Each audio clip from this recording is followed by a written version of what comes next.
चलिए, very good afternoon. Next हम discuss करते हैं कुछ प्रॉपर्टीज़ ऑफ जेड ट्रांसफॉर्म, जो कि अभी हमको न्यूमेरिकल में हेल्प करेगी। सबसे पहली प्रॉपर्टी होती है linearity property. According to the linearity property, अगर मेरे पास में कोई एक टाइम डोमेन में फंक्शन है x1n जिसका z ट्रांसफॉर्म मुझे पता है वो है x1z, क्लियर। सिमिलरली एक और फंक्शन पता है x2n जिसका z ट्रांसफॉर्म होता है x2 ऑफ z। ऊपर वाले की ROC R1 है और नीचे वाले की ROC R2 है, क्लियर। चलिए, तो अगर मैं टाइम डोमेन में इन दोनों फंक्शन को ऐड करता हूं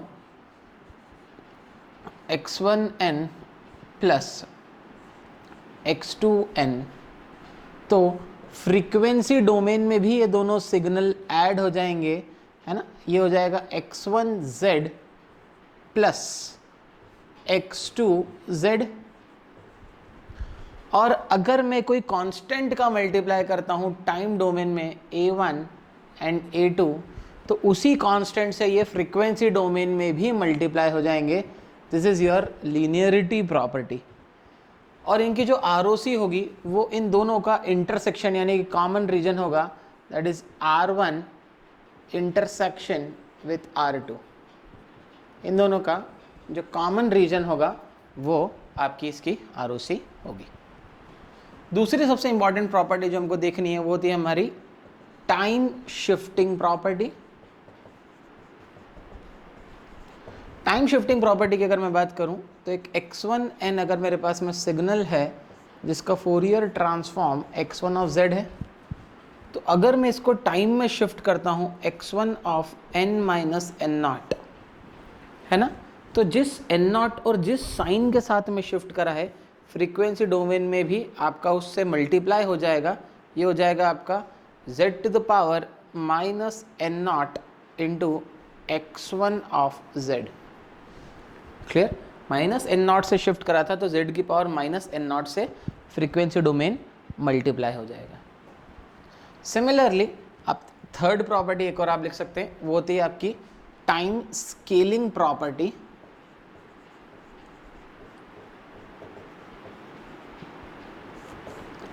टाइम स्केलिंग क्या बोलता है, अगर मेरे पास में कोई एक टाइम डोमेन फंक्शन है जिसका z ट्रांसफॉर्म मुझे पता है x1 ऑफ z, क्लियर। और अगर मैं कोई कांस्टेंट z0 की पावर n से इसको मल्टीप्लाई करता हूँ, z0 कुछ भी हो सकता है, 1 2 3 4 5 6 कोई भी कांस्टेंट हो सकता है, उससे मैं मल्टीप्लाई करता हूँ, तो फ्रीक्वेंसी डोमेन में आपका इसी कांस्टेंट से आप क्या हो जाएंगे, डिवाइड हो जाएंगे z by z0, clear.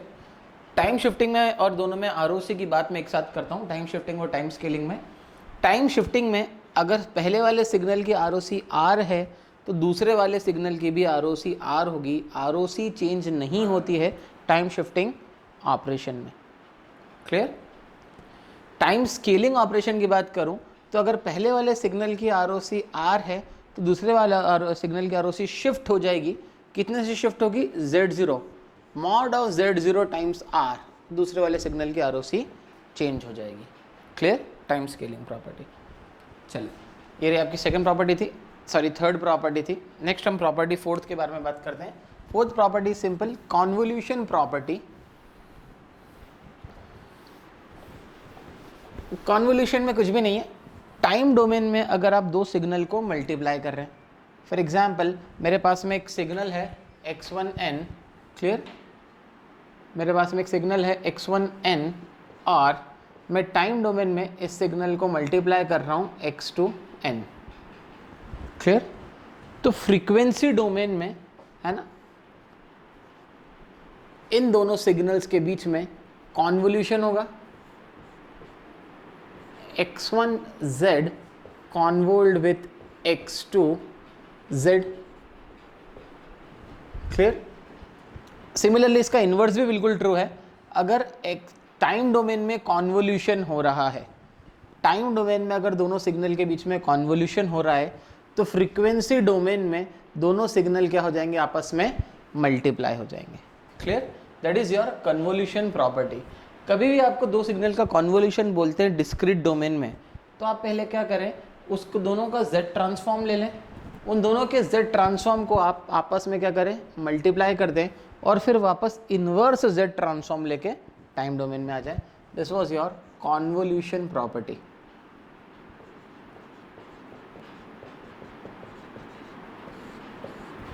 Clear.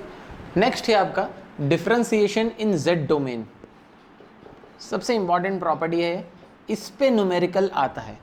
Clear, और 100% एग्जाम में भी प्रेजेंट होगा। डिफरेंशिएशन इन z डोमेन। अगर मेरे पास में कोई एक फंक्शन है x ऑफ n जिसका z ट्रांसफॉर्म मुझे पता है, उसका z transform x of z है। क्लियर। तो मैं यहाँ पे लिख सकता हूँ, यहाँ पे अगर मैं टाइम डोमेन में n का मल्टीप्लाई कर दूंगा तो मैं फ्रीक्वेंसी डोमेन में हो जाएगा minus z D by D Z of x of z। Clear. अगर मैं इन दोनों सिग्नल्स के आरओसी की बात करूं तो कॉन्वोल्यूशन में आपका होगा R1 इंटरसेक्शन विथ R2, जहां पर R1 x1 z की आरओसी है, R2 x2 z की आरओसी है, इन दोनों का इंटरसेक्शन होगा। और डिफरेंशिएशन प्रॉपर्टी में अगर आप देखें x ऑफ n का अगर z transform x of z है तो n x ऑफ n का z ट्रांसफॉर्म होगा minus z into D by D Z of x of z। इसमें आरओसी चेंज नहीं होती है। अगर ऊपर वाले सिग्नल की आरओसी r है तो नीचे वाले सिग्नल की भी आरओसी r बनी रहेगी। नेक्स्ट लेक्चर में हम इसके कुछ न्यूमेरिकल रिजॉल्व करते हैं। Thank you.